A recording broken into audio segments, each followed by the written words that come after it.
There is a version of you that already knows what to do. It already knows which decision to make, which path to take, which voice in the room to trust. It is always known, and yet you find yourself lying awake at 2 inches in the morning, turning the same problem over and over like a stone you cannot put down. You make lists, you ask for advice, you scroll through content that promises clarity and somehow leaves you more confused than before. You work harder, you try more, and still there is this feeling, quiet but persistent, that something is not connecting, that all your effort is going somewhere, just not quite where you intended. This is not a failure of intelligence. It is not a failure of effort. According to Napoleon Hill, the man who spent over 20 years studying the habits and minds of the most successful human beings of his era, it is a failure of communication. Not communication with other people. Communication with yourself, specifically with the deepest, most powerful part of yourself, the subconscious mind. And what Napoleon Hill discovered about that communication is something most people, even a century later, are still getting profoundly wrong. Before we go further, think about this for a moment. Have you ever made a decision that felt completely logical only to watch it fall apart? Or felt drawn towards something you could not fully explain and had it turn out to be exactly right? Drop your answer in the comments below, because what you share might be more important than you think. Most people live their entire lives on the surface. They think, plan, worry, and hope, all at the conscious level. They set goals, they write them in journals, they pin them to vision boards. They recite affirmations in the bathroom mirror, feeling vaguely embarrassed, wondering if any of this is actually doing anything. And more often than not, weeks pass, months pass. The goal remains exactly where they left it, framed on the wall, untouched by reality. Napoleon Hill believed this happened for one reason, and one reason only. The conscious mind was doing all the talking, but no one was listening. The subconscious mind, the vast, tireless, extraordinary engine beneath the surface, was never truly reached. It was like mailing a letter to a house and never checking whether the address was correct, the effort was real, the destination was not. Hill once observed that the subconscious mind works continuously, day and night, and cannot be entirely controlled, but it can be influenced. And the way you influence it, he argued, is not through logic, it is not through force of will. The subconscious responds to one language only: emotion, feeling, charged, vivid, repeated inner experience. This is where the disconnect begins for most people. They try to think their way into transformation. And the subconscious mind doesn't speak the language of thought, it speaks the language of feeling. Think of it this way. The conscious mind is like a gardener who walks the land and decides what should grow. The subconscious mind is the soil itself, rich, dark, and impossibly deep. The gardener can want beautiful things all day long, but if he only stands at the edge of the field announcing his desires without ever planting anything, the soil will simply grow whatever falls into it on its own. Weeds, worry, old fears. The soil does not judge what it grows. It simply grows what is planted. There was a man I once heard about, a mid-level manager who had read about visualization and positive thinking for years. He repeated affirmations every morning with mechanical precision. He read the right books, checked all the boxes, and yet nothing seemed to shift. What he eventually discovered was that he was repeating words without feeling them. His mouth was moving, but his subconscious was unmoved. The moment he learned to attach genuine emotion, real desire, real belief to what he was saying, something began to change. Not overnight, not magically, but steadily, as though a current had quietly turned on somewhere deep underground. In today's world, this disconnection is more dangerous than ever. We are bombarded with more information than any human being in history has ever had to process. We optimize, we track, We analyze. We have turned self-improvement into a cognitive exercise, a matter of the right app, the right routine, the right framework. But Napoleon Hill was pointing to something the productivity industry still largely ignores. The subconscious mind is not a machine to be optimized.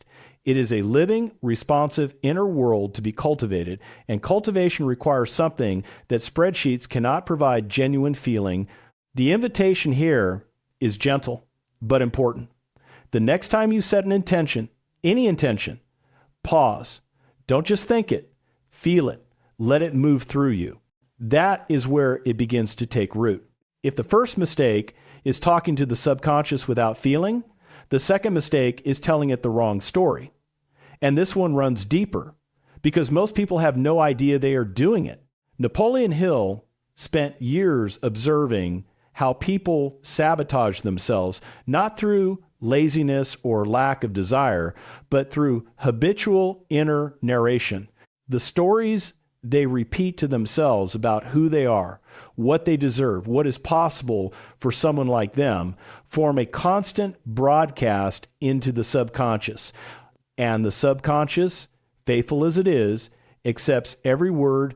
Hill wrote extensively about what he called autosuggestion, the deliberate practice of feeding chosen thoughts to the subconscious mind through repetition and feeling. But the same process happens in reverse automatically when we are not paying attention.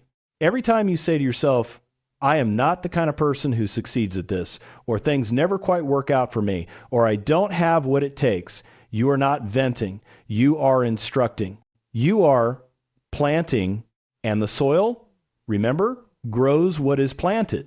Picture a radio tower in the center of a city. Every broadcast that goes out shapes what the city believes about itself. Now imagine that tower transmitting the same fear-based signal 24 hours a day for decades. The city begins to match the broadcast. Buildings go up or down. Streets fill or empty. The city becomes what the tower kept saying it was. Your subconscious mind is that city, and your inner dialogue is the tower. I once knew a woman who had worked in the same department for 11 years. She was intelligent, capable, and genuinely admired by her peers, but she had never applied for a senior role. When a colleague finally asked her why, she paused for a long time, and then she said, I suppose I never believed it was really for someone like me. She could not trace exactly where that belief had come from. Perhaps an offhand comment from a teacher decades ago. Perhaps a family that equated ambition with arrogance. But there it was, a story, long since forgotten, at the conscious level, still running quietly on the subconscious frequency, shaping every professional decision she made. If this is landing somewhere familiar, if you have found value in sitting with these ideas, feel free to give this video a quiet thumbs up. It helps more people find their way to conversations like this one. The modern world feeds our inner narration constantly. Advertising tells us what we lack. News cycles keep us in a state of low-grade fear. Social comparison whispers that everyone else has figured something out that we have not. All of this becomes input. All of it enters the soil. Napoleon Hill would not have been surprised by any of this. He understood that the environment of the mind matters enormously, and that the individual who does not consciously curate that environment will have it curated for them, usually by forces with no interest in their flourishing. The reframe here is quiet but radical. You are not trying to silence the negative voice. You are simply trying to speak louder and more consistently than it does. Repetition wins. Repetition with feeling wins faster. The story you choose to keep telling is the one that eventually becomes the architecture of your life. Reflect on this. What story have you been broadcasting, and is it the one you actually chose? There is a third misunderstanding about the subconscious mind, and it may be the most painful one, because it involves desire, something most people believe they have in abundance. Napoleon Hill was famously clear on this point. He did not speak about wishing. He did not speak about hoping. He spoke about burning desire. There is a difference between wanting something and wanting it with every fiber of your being. And the subconscious mind, which responds to intensity of feeling the way a compass responds to a magnetic field, knows the difference immediately. Hill described desire as the starting point of all achievement. Not a wish, not a preference, a burning, obsessive, almost unreasonable commitment to a specific outcome held so vividly and so consistently that the subconscious has no choice but to reorganize everything around it. The metaphor that comes to mind is fire. A candle flame can illuminate a small room, but it cannot clear a path through a forest at midnight. If you want to move through darkness, you need something with more heat. Hill was not suggesting recklessness or obsession in the clinical sense. He was pointing to the quality of inner commitment that most people experience once, briefly, and then allow to cool the moment discomfort arrives. There was a young man I once heard describe someone who had grown up in poverty so complete that shoes were a seasonal luxury. He had one idea, one burning, consuming, specific idea about what he would build. He wrote it down. He read it aloud. He held it in his mind while working jobs that had nothing to do with it. His family thought he was foolish. His circumstances gave him every reason to quit. But the desire never cooled because he kept feeding it not with wishful thinking, but with specific, emotionally charged daily engagement. Years later, the idea existed in the world. Not because luck arrived, because the subconscious mind, once truly activated by desire, begins moving pieces in ways the conscious mind cannot fully see or explain. Today, desire is constantly diluted. We want many things simultaneously and deeply, commit to almost none of them. The culture of optionality, keeping every door open, never fully committing, feels like wisdom. But to the subconscious mind, divided desire is nearly the same as no desire at all. The signal is too scattered to organize around. This is where it gets interesting. Napoleon Hill was not telling people to want more. He was telling them to want one thing more completely, to narrow the signal, to turn the candle into a flame that can actually move through darkness. The gentle invitation here is this: among all the things you say you want, which one, if you are honest, burns? Start there. Feed that one. Let the subconscious mind receive one clear, emotionally charged signal, and then watch what it does with it. Every conversation about the subconscious mind eventually arrives at faith. Not necessarily religious faith, though Hill himself drew on spiritual language frequently, but faith in the sense he used it an unshakable inner certainty about an outcome that has not yet arrived in the physical world. Hill believed that faith was not a passive state. It was an active, cultivated, practiced condition. And he believed that most people experience doubt not because they are weak, but because they have never been taught how to build faith the way you build a muscle deliberately, consistently, over time. He described faith as a state of mind that could be induced by repeated instruction to the subconscious. In other words, you do not wait for faith to show up. You practice it until the subconscious accepts it as the operative reality. Think of a pilot flying through thick cloud. They cannot see anything outside the cockpit. The horizon has disappeared. Every visual instinct is screaming that something is wrong. But the instruments say, steady. Altitude is holding, course is true. The experienced pilot learns over hundreds of hours to trust the instruments over the feeling. Faith, in Hill's framework, works the same way. The instruments are the vision held in the subconscious. The clouds are the present circumstances. The pilot who panics and pulls up too hard stalls the aircraft. The pilot who trusts the instruments gets through. There was once a small business owner who went through a period of such profound financial difficulty that her accountant suggested she prepare to close.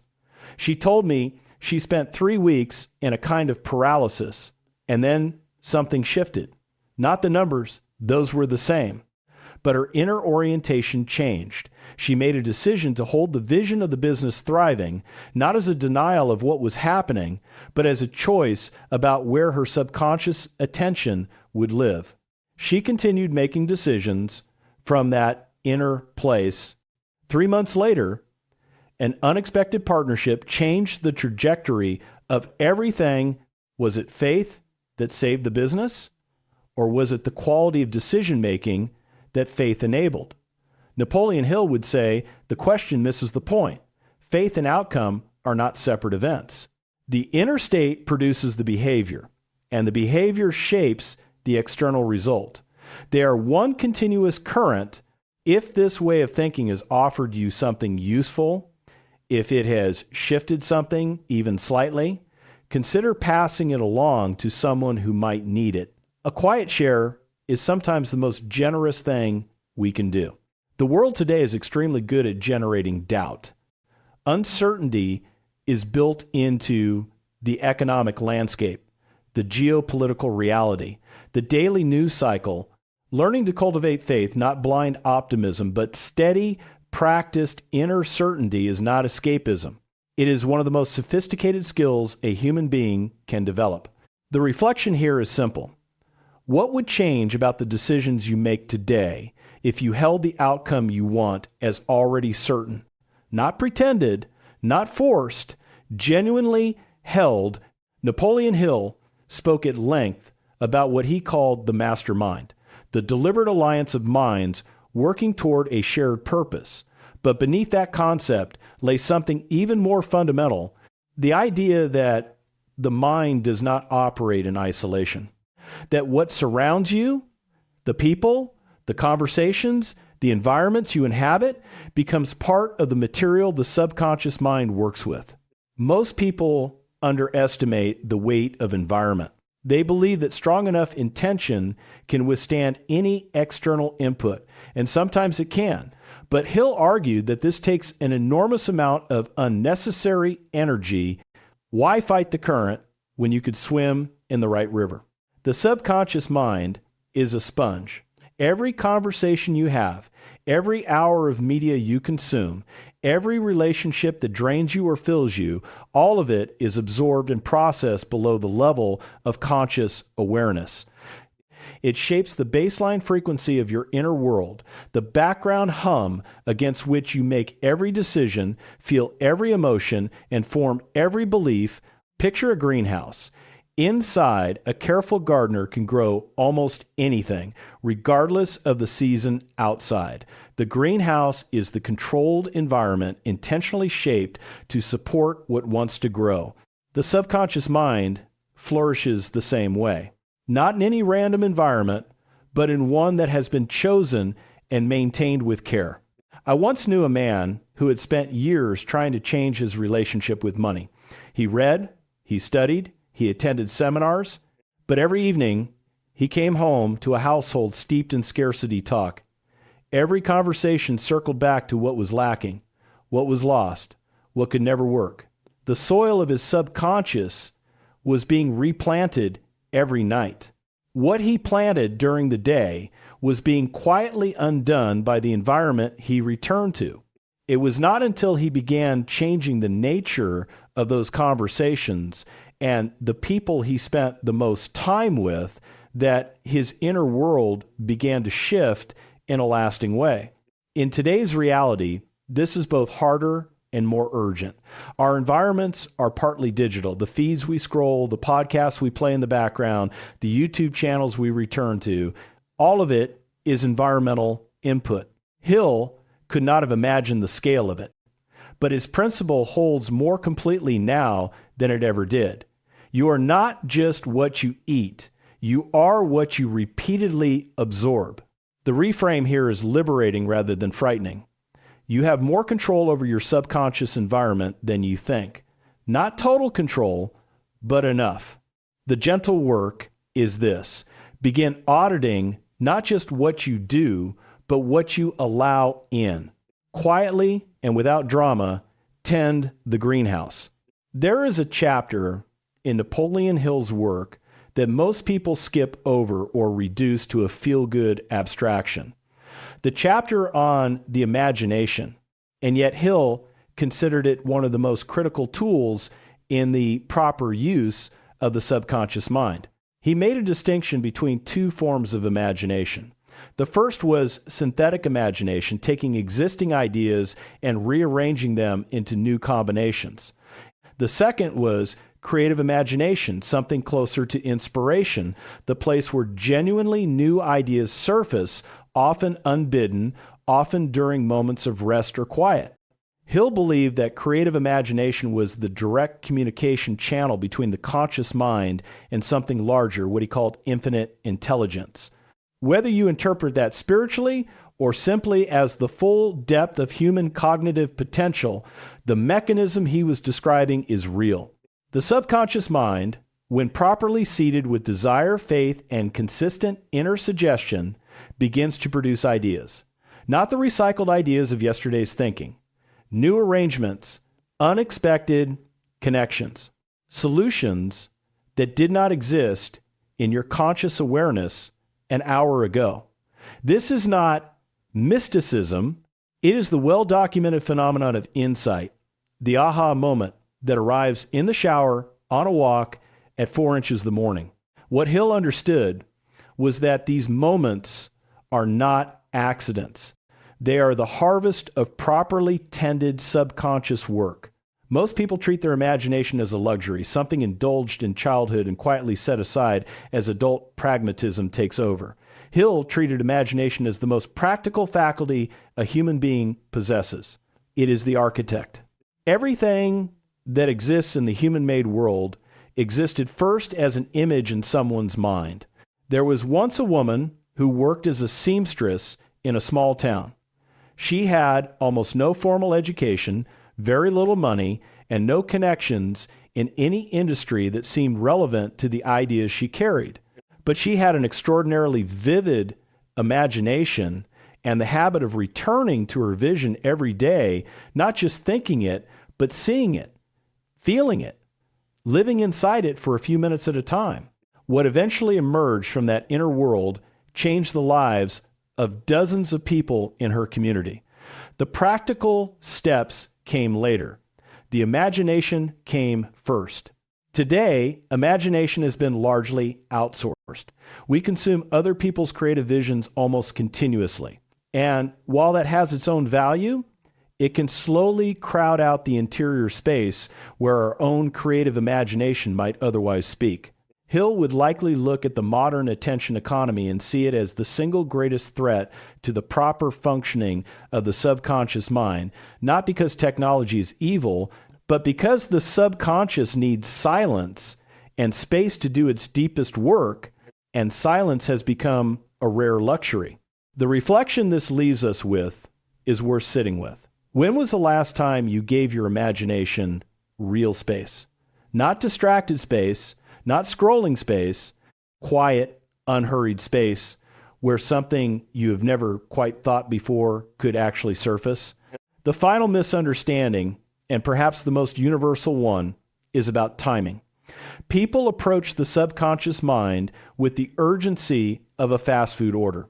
They apply the techniques for a week, see no measurable change, and conclude that the whole thing is either nonsense or not meant for them. Napoleon Hill was deeply clear on this, even if modern readers often rush past it. He spoke of persistence as one of the essential qualities, not just of external effort, but of inner practice. The subconscious mind does not respond to one strong session. It responds to consistent, emotionally engaged, repeated input over time.